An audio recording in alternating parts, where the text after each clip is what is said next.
So guys, sa magandang gabi sa inyo at yun, harvest ulit tayo ng ating mga krillings. Kung mapapansin nyo, ayan o. Ang dami nila dito guys. So pakita ko muna sa inyo dahil matagal tayong hindi nakapag-harvest ng ating mga krillings. Ayan sila guys. So dito is yung ating trapal pond na kung saan dito tayo nag-grow out ng ating mga krillings. So kaya rin natin sila in-harvest is para masizing na rin natin at malaman natin kung marami ba tayong mga harvest. Kasi yung mga maliliit talaga, pag hindi natin iniwala yung mga malalaki is panigurado talaga yan, kakainin or mapag-iwanan at mababansot. Ito yung mga ungender pa kasama nung mga krillings natin dyan. Ito, pakita ko sa inyo guys. Ito yung mga malalaki. Ayan o. So, I think mga nasa 30 plus din tong mga to. Ayan. So, mga future breeder natin. Mag-hold muna ako guys ng ating mga krillings. So, hindi muna tayo makakapag-out sa mga nag-aantay. Ayan. Mapapansin nyo may mga iba-ibang kulay dyan, no? Alright. Ito yung ating mga maliliit naman na krillings. Ayan. So, magkakaibang batch yan guys. Kahit sama-sama yung mga naandito is hindi yan magkakapatid, no?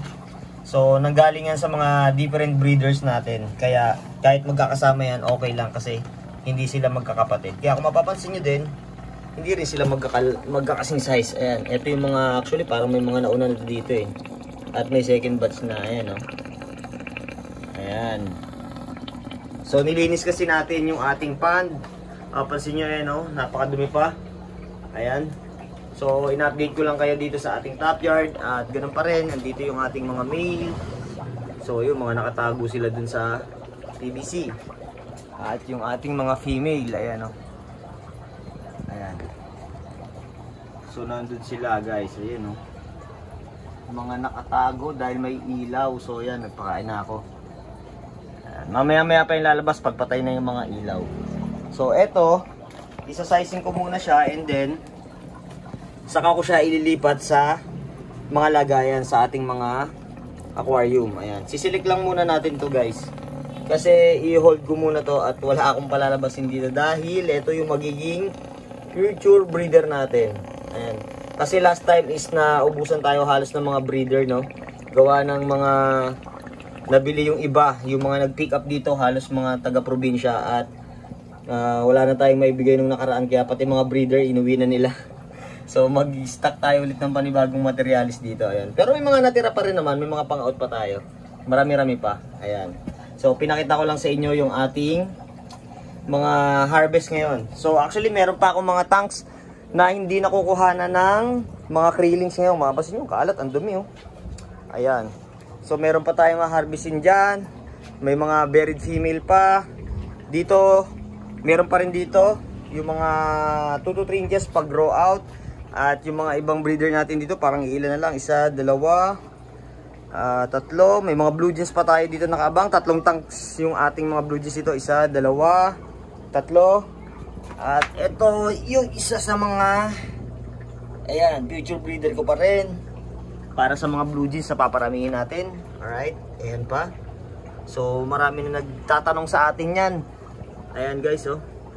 Tingnan nyo, dumi. Hindi pa ako ngayon nakakapag-water change. So, kasabayan na yan ng ginagawa natin at magpapalit na tayo ng tubig. Dahil sobrang dumi na. Ayan o.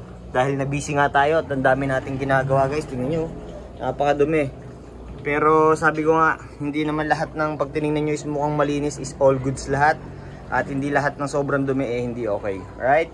So, mapansin yung tank din natin, napakalumot. Marami tayong mga dumi-dumi pero for water change na tayo naka-schedule yan. Ayan. Ito pa rin yung setup natin guys. Pansin nyo makalat. Ayan, naglilinis-linis tayo dito.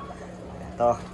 So, hanapan ko muna ng lagayan to. At soon no, sa mga gustong bumisita sa atin dito sa ating top yard, located lang tayo sa Dasmariñas, Cavite. Open tayo ng 8 AM hanggang 7 PM. Or mag PM lang kayo kapag da-drop by kayo dito. Ayan. So, marami tayong mga available na pang-out pa rin. So, ito is mga palakihin pa. Actually may mga nagbayad na rin dito nung nakaraan at may mga nabenta na ako pero ito kasi pang ilang batch na to. Pero sabi ko nga i-hold ko muna sila dahil gagawin natin mga future breeder to. Kailangan mag-stock tayo ng maraming breeders. Ayan. At sa mga gusto rin mag-attend ng seminar natin dito sa ating Top Yard. So marami na rin attend ng seminar, no? Na kung saan yan, marami na rin silang mga natutunang diskarte. Actually, may mga talagang natulungan na tayo, marami na rin. No? Mas talagang umaangat na rin sila kumpara sa atin, no? Marami na silang natutunan. Alright? So, hopefully makabisita kayo dito at yun, sa mga gustong umorder, mag-PM lang or tumawag sa contact number na ilalagay ko sa comment section. Or i-click nyo rin yung ating FB page Fishkada para sa mga ibang detalye. Alright? Ito lang muna yung update natin guys. Maraming salamat sa inyo. God bless.